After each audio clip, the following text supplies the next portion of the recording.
when Mali, Subramaniam and myself started up a hot in 85, 86, it was primarily to mobilize the tribals to take back the land that they had lost. I'm not going into how they lost it, why they lost it. But we found that more than 80 to 90% of the tribals, adivasis, they were landless. Many of them working as bonded laborers on land which was once their own. And so a big land rights campaign started, which was highly successful, and they got land back. But they didn't get title to the land, they only had physical possession of the land. We estimated a few years later that they were taking back about 2,000 acres of land, and about 90% now have land. But to protect the land, we said they have to plant a permanent crop. And through various discussions, we decided to plant tea, because that is the mainstream economy there, that is the economy of the area, tea planting. So we helped the adivasis to plant tea on the land. And this changed the entire economy straight away, in many ways. Because first it broke the dependence of the adivasis on the local landlords to be employed as labor. They could choose, till today labor is their main source of income, but they can choose when they want to go for it. Because now they have an independent income from their tea. So it changed the relationships, it changed many things. Again, because of time, I'm not going to all the details, just taking this one thread of our story out. But then, in the early 90s, when good old Manmohan Singh was finance minister and sounded very good using nice words like liberalization, he says, we're going to liberalize the economy and things like that, we realized what was going to happen to tea. Because tea till then was a protected crop, because it was a big foreign exchange earner for the government of India. Because it was an export commodity, it was one of the large exports of India. So with foreign direct investment coming, government will not depend on exports, government will depend on foreign direct investments. We knew tea prices were going to crash, and with the liberalization, globalization, etc., blah, blah, blah, we knew that this is no longer going to be a protected economy. We were piggybacking on what was a very, very colonial economy. So sure enough, tea prices crashed in the late half of the 90s. And we then heard about factory. And we got involved with factory, and we started sending our tea to Germany, and they were paying 15% more, and we thought, oh, this is wonderful, they're paying 15% more. But very quickly we realized that is not a solution. They took only about 20 tons, we produced 400 tons. If they took 20 tons and gave us a 10% premium spread across 400 tons, it meant nothing. And looking at that, we also realized when a group of our adivasis went to Germany, and they found that a lot of Germans were drinking AMS, that's the Adivasi Sangam, the tribal organization, were drinking the AMS tea, and they saw their logo there, the flag there, they were very pleased. In Germany, people are drinking our tea. But then they realized that many of these people are drinking their tea out of solidarity and commitment. So Omen was secretary of the AMS asked me, he says, Stan, these people are drinking our tea not because they like the tea, but because they like what we are doing, and they like it because they like us. I said, yes, that's the principle behind it, solidarity. They said, that means these people are our friends. I said, yeah, very much, these people are our friends, that's what it. Then he said, then they should drink, we should sell tea to them cheaper, not more. They are our friends, we should give to them cheaper, not charge them more for it. And so Bowman in one stroke brought a new concept into our understanding of trade, and that is relationships. Not market prices, but relationships. Can we have other mechanisms? That set us up thinking, and Mari and I happened to go to the UK around that same time, and we found a lot of poor people drinking tea in the UK. We all drink in these small glasses, they drink in big mugs. But we found poor people in the UK could not afford to drink fair trade tea, because the fair trade tea principle was to make it costlier than the regular tea. So we said something is wrong with this. Or industry should be done by poor people. And through that process and thinking, we started thinking of alternatives. And one more trigger was exactly what Anuga was saying. Our own work with the tea planting and many other things, we realized that when we started in 86, the average income of an Adivasi family was around 600 rupees a week. That was all, in 86. By 95, 96, that had come up to 2,500 rupees per month. But then we found, today it's around 6,000 to 7,000 rupees. So there is economic growth, there is income growth. But we found the real beneficiaries of this growth are not the Adivasis. Because like you rightly said, A 100 or 200 rupees that he or she gets goes right out of their hand in the evening. So as one of the Adivasi put it, we are not the owners of money, we are the postmen or couriers of money. We take it from one place, from a landowner or from the tea factory, and we go straight, give it to the cinema theatre, to the rice shop, to the alcohol shop. That entire money goes. Nothing is left back. All these factors brought us to think of an alternative where we said, can we link poor producers and poor consumers together? That was the start of it. So can we send our tea to some poor communities in Britain? Can we send our tea to poor community groups across India? And they buy it. So we started with tea. And we formed the Just Change Trust to test this idea, talk to people about it, convince them, everything like that. Out of that, we grew the Just Change India Producer Company, which is a shareholding company, where the shareholders are not individuals, but we have begun with 4 community groups. And you cannot become a shareholder as an individual, you have to be at least 500 people.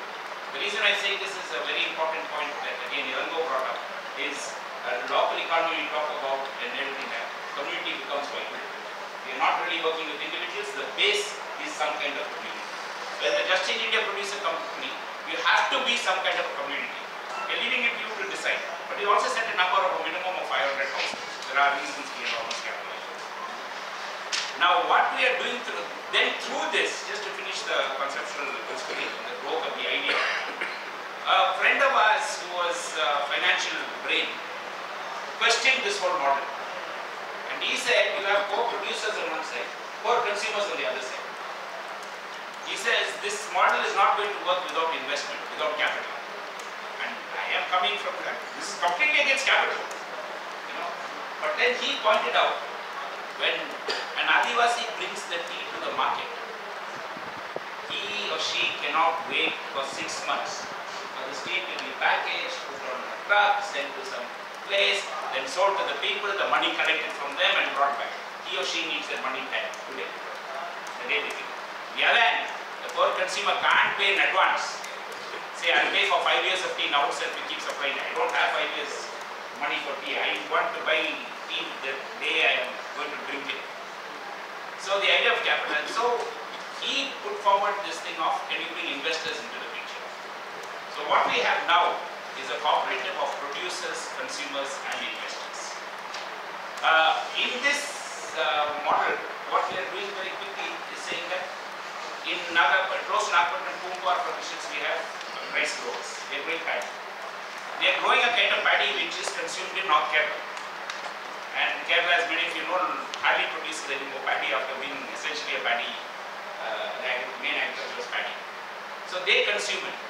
So we are moving the rice from Kumpuar to women's groups in Kerala.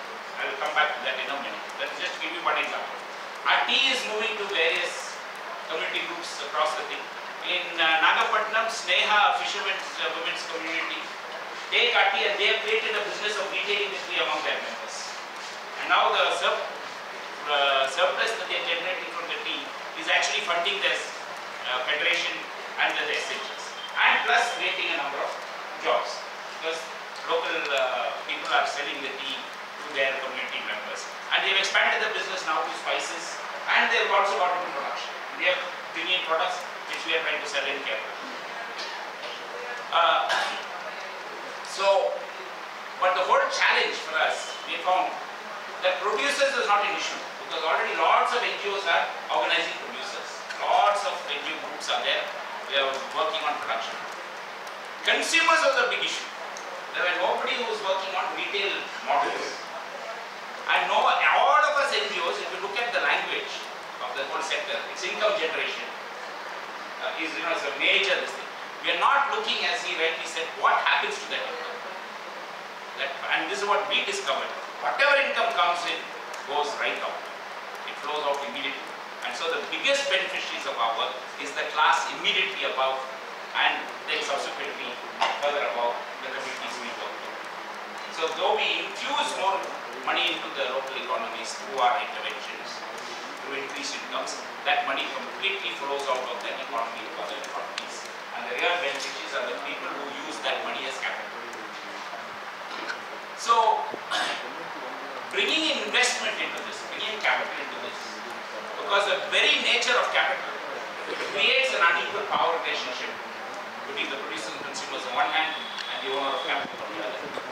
Because capital comes in our present economy, capital or investment can come in only two forms. It can come in the form of equity or ownership where I buy shares, or it can come in the form of a loan. When I give you a loan at a predetermined rate of interest, which you come in to give back. And the moment we get into the business and surplus is generated, income is generated, the first thing that you have to pay back is you have to pay back the loan. That is at that predetermined rate. So capital is totally secure in that. Then if anything is left, that has to go to the investor. And the producer and the consumer can only get predetermined rates for what their participation. So trying to change this whole model thing, we are trying to bring in the whole network. We have launched a concept called participative capital. Participative capital is where you participate in the whole economic activity, but you do not get ownership. You have only participatory rights, no ownership rights. So finally, all of this is put together. He puts in the money, I put in the labor, I produce tea. He puts in money and then buys the tea and brings it. And then we look at, so he's put in 1,000 rupees, that I took the 1,000 and made tea. I made 10 kgs of tea. I sold it at 120 rupees. He was willing to buy at 120 rupees. We got 1,200 rupees. 1,000 was our initial investment. 200 rupees is balance. Who owns this 200? In the normal market, 200 will belong to this gentleman. Even though we'll own it as the investor. It's his profit, he's the investor. What we are proposing here is this 200 belongs to all three of us. We all three share. And that is the model we are trying to do. We have actually created. Just to give you an example of how this worked, where the one time when all the three pillars of Just Change work together, it's a famous case study which we are using to sell Just Change also, and to convince everybody of how wonderful we are. At a conference where we launched the concept of participating capital, we raised actually 8 lakhs, 800,000. We put in another 200,000 from the Just Change Trust. We raised 1 million rupees. With 1 million rupees, we bought 75 tons of paddy from the farmers in Punjab. Now, that paddy we bought at 10% more than the market price. We guarantee that, because this is our objective, we should give at least 10% more than market price. We bought it at 10% more than the market price. But, going back to this idea of keeping money in the economy, the tractor belonging to the Federation was the only vehicle that was used to transport the paddy. So no money goes out to lorry owners. It stays with the community. So the tractor money also, higher money also stays with the community. The paddy was kept in a warehouse which was built by the Federation during the tsunami. And so the warehousing charges of the paddy also went back to the community. In this period, the only money that went out was when we had to buy sacks. We had to buy sacks from the open market, because we could not find a producer group who was making sacks. Then the paddy had to be transported in June, July to a mill. There we had hired trucks. It was too far to take it in a tractor, and it had to go on a minimum of a truckload. So there again some money went out for the truck. The mill we don't own. We paid him a fee to process the paddy, so that money also went out. And then it was put in trucks again and taken to Kerala, and there again some money. So only 4 places money went out of this transaction. The sacks, the transport to the mill, the actual processing, and the transport to Kerala. In Kerala, the rice, processed paddy in the form of rice was given to women's federations. They bought it at, if I remember right, it was given to them rather, at 26 rupees a kilogram. They gave it to the SHGs at 27 rupees a kilogram. So the federation got 1 rupee. The SHGs gave it to the consumers at 29 rupees a kilogram. So they got 2 rupees. And the consumers were buying paddy which was worth 33 rupees and 32, I mean rice which was worth 33 and 32 rupees, they were buying at 29 rupees, and so they got the benefit of about 3 to 4 rupees. Was the benefit accrued to them. Now when we calculated, and we actually have the figures with vouchers, documentation, everything for this, from end to end, not the profit, remember we are using the word benefit. What benefit accrued to the consumer, to the SHG group, to the federation, to the farmers federation, and to the farmer, end to end, farmer to consumer. We found that in 6 months time, this whole process took 6 months, we had actually generated 49% surplus. So on 10 lakhs, we had 4,90,000, if my maths are correct. Anyway, no, more than that actually, but we generated 49% surplus. When we took away all this, the benefit to the consumer, benefit to the federation, all that, and we looked at it as a company on our books of account, is what is the cost of procuring paddy, what is the cost at which we sold it, which was 26 or 27 rupees. When we just looked at that also, 27% remains still with the company. So in other words, this much of money, 49% would have completely gone out of the economy, we kept it within the economy. So this was one example I wanted to give of where this has actually worked. We have been very cautious, very slow. We have been testing the waters, testing the systems. We have faced a number of challenges which will probably come up in the discussion. I don't want to go on for too long. Or we can take a number of challenges. He mentioned some of the challenges they faced. We also face similar and more challenges in doing this. But where we are now is we are scaling up. We have just launched a whole program to involve more communities. And the reason for this is, let me tell you very simply. When I tell you these figures, all of you are impressed. Every investor is impressed. 49% return, everything like that. But let me, between you and me and within the walls of this and within this campus, let me tell you honestly, this is nonsense. Because these farmers took 75 tons. They produce over 1,000 tons. So when we gather 10% more, it was nothing. The consumer who bought this rice, 3 rupees more on a few kilograms of rice, it has not had any impact. Let's be very honest about it. Conceptually good. Company-wise, structure-wise good. But in terms of impact on the community and change the economy, I would say not zero, but negligible. Being very honest. I won't say this outside. But what we are now trying to do is scale it up. And what we are saying is that we should take at least a minimum of 75% produce of the produce. Then only we can have impact. And on the consumer side, we should ensure that they are able to get at least 2,500 rupees for the goods from this system. That's the kind of package of goods we are offering. And from that, a 10% benefit, which means at least 250 rupees every consumer per month should be able to save. This is roughly what we are saying on the impact. So we are at this place. We have just teamed up with something called Rangde, who has agreed to be our arm to raise participative capital. So watch this space. Very shortly, within 1 month, all of you will be prepared to get a marketing email. Don't put it in your spam folder. We will ask you to read the mail. Then every one of you can invest. At the last Vikalp Sangam, this was a question that came up. Many people said, how can we invest? There are many people ready. There's somebody came with 1,000 rupees in hand and said, I want to invest 1,000 rupees. I couldn't take it because we didn't have systems for it. We're now creating the systems in the space of about a month or so. The systems will be there. At the click of a button, any of you all can be. We are going to do the same. We are going to do the same. By all means. Send it to you also. Yeah. Please. So that's it. So let me mention one last thing. Absolutely. There's no doubt about it. We should have more and more. Because you send it to us, we send it on to our friends. Because we have to create this Facebook effect. You know, the ripples. Let's send it on. We post. They see it makes it good. No, it's like the moment one ice cream shop opens up, 3 more open up, and there's nobody's sales of ice cream goes down. So I can say it's not only me, mad fellow talking. That mad fellow in Timbuktu is also talking the same thing. So there are enough mad fellows talking about it no longer mad. This mad is like 1 person or 2 people. Yeah. But so this is definitely what we are pushing for. The last thing I'll mention and then bring it close is one of the things we are talking about in this, unlike where if you are a very, all the trade is happening within a known geography. We are dealing with people who are across geographies and even across countries. So this kind of relationship and decision making based on relationships may not happen.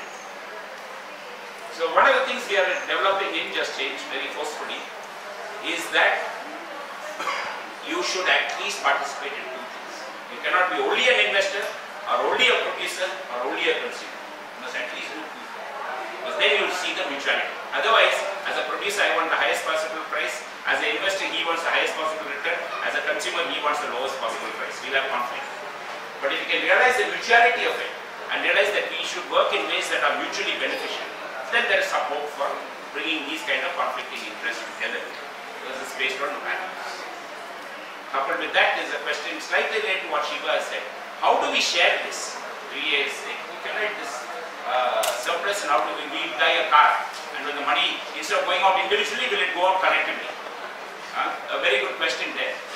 One of the things we are talking about is, and we are not in development, we are trying to come up with an index where zero is where all the basic needs, and not just talking about physical needs, but well-being, everything is met. We still have to do it. We are not even done it. It's what we are intending to. Any one to help us with this are most welcome. And above zero, plus 2, plus 3, plus 4, whatever you have, means that you are above that minimum need. Below, you have not yet reached that, minus. So when you distribute the surplus, you will distribute it not because you are already being given a fair price for everything. You've been given a competitive price as a consumer. The surplus division will be based on where you are on the surplus. So the lower down you are in the index, the more you will get. The higher up you are in the index, the less you will get. Because I have not been able to come across with another way of narrowing the gap between the rich and the poor. Structurally, actually we talk a lot about structural reasons. The structure that we have of the economy is a structure that increases the wealth of those who are rich, those who have capital. Structurally. It's not because a rich man is a bad man. If he is a rich man, however good he is, if he has money, he will get more money. That is the nature of the economy. That's the way it is structured. It's structured that way. And an absolutely hard-working poor person with no capital, no money to invest, no surplus generated, will always remain a poor man no matter how hard he or she works. So the only way is if we can create an alternative structure. And this is an attempt to create an alternative structure where the power of capital is taken out and it's distributed. Thank you. Surplus and how do we buy a car? And with the money, instead of going out individually, will it go out collectively? A very good question there. One of the things we are talking about is, and we are not in development, we are trying to come up with an index where zero is where all the basic needs, and not just talking about physical needs, but well-being, everything is met. We still have to do it. We are not even done it. It's what we are intending to. Any one to help us with this are most welcome. And above zero, plus 2, plus 3, plus 4, whatever you have, means that you are above that minimum need. Below, you have not yet reached that, minus. So when you distribute the surplus, you will distribute it not because you are already being given a fair price for everything. You've been given a competitive price as a consumer. The surplus division will be based on where you are on the surplus. So the lower down you are in the index, the more you will get. The higher up you are in the index, the less you will get. Because I have not been able to come across with another way of narrowing the gap between the rich and the poor. Structurally, actually we talk a lot about structural reasons. The structure that we have of the economy is a structure that increases the wealth of those who are rich, those who have capital. Structurally. It's not because a rich man is a bad man. If he is a rich man, however good he is, if he has money, he will get more money. That is the nature of the economy. That's the way it is structured. It's structured that way. And an absolutely hard-working poor person with no capital, no money to invest, no surplus generated, will always remain a poor man no matter how hard he or she works.